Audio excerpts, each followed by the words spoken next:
coming at you live with another installment of How to End a Lick on the Right Freaking Note. This is volume number 20.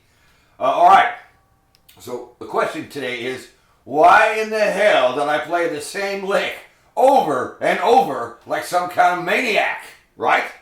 Alright, so this video is about how to end a lick on the right note.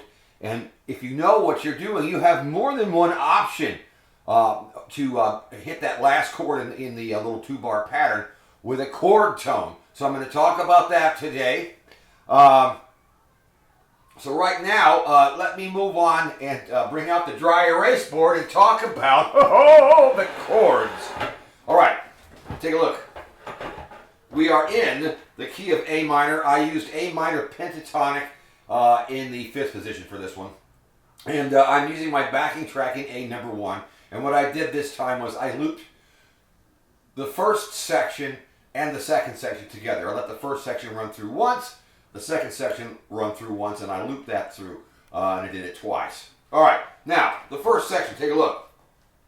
The first section, I have a measure of A minor and F that repeats 3 times.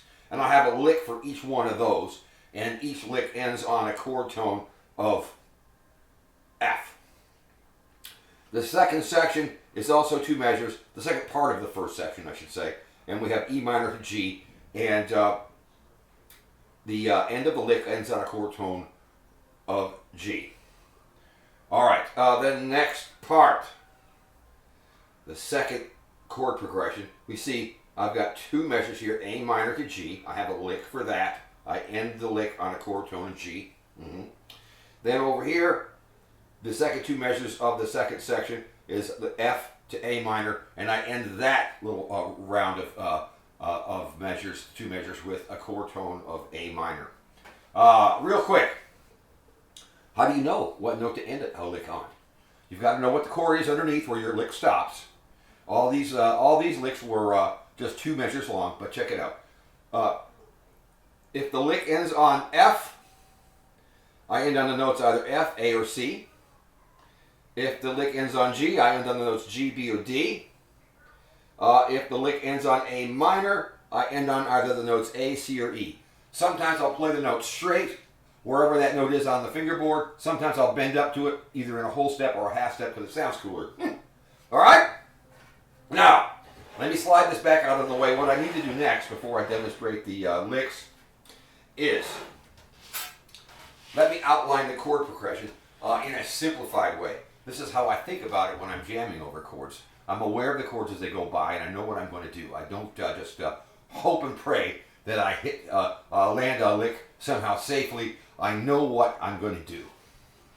All right, let me back this up a little bit. I'm going to play the first section stripped down. Let me find that loop.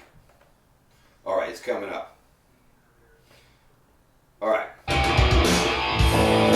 minor to F. A minor to F again. It's a power chord. 1 more of those. A minor to F. And E to G. The second section. A minor. G. F. A. Okay, let me turn that crap off. Now let's talk about the licks. Again, that first section, I guess I don't need the dry erase board, but the first section was a repetitive cycle of A minor to F. And I have a lick that covers that. So let me play them one by one. Just follow along with the tab. I'm not going to cover the fingerings, but I am playing out of the home scale for A minor pentatonic in the 5th position. So here was the first lick. It's all 8th notes. This one, again, resolves to a chord tone of F. That last note is the one I'm talking about, that the B string 8th fret pushed up a whole step. It's an A note. It's a chord tone of F. Sounds good. You can't go wrong with that. The second time around, I went to a different chord tone. Let's see, what did I do?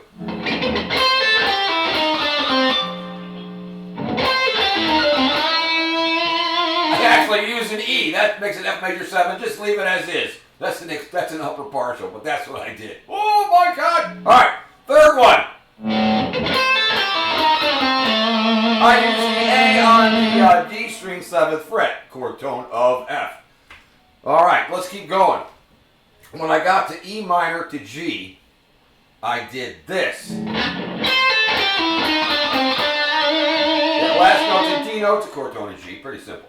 All right. Keeping things going here, when I got to the second half of the chord progression, A minor to G, I did this. Kind of nice. I bent the B string 7th fret up a half step, F sharp became a G. And that's a chord tone of G. The last one, I believe I went from F to A minor, and the chord tone I used was A on the D string 7th fret. So to be honest here, I used chord tones for every single one, but for some reason I played that E note over the F chord. It sounded kind of nice though. And that makes it, that's the 7th of F major. Don't beat me up! I didn't use the root, the 3rd, or the 5th there, but it sounded okay. Oh well. But for the most part, we try to end on chord tones, usually the root, the 3rd, or the 5th, but yeah, I use the 7th. Y'all can beat me up in the comments. Alright!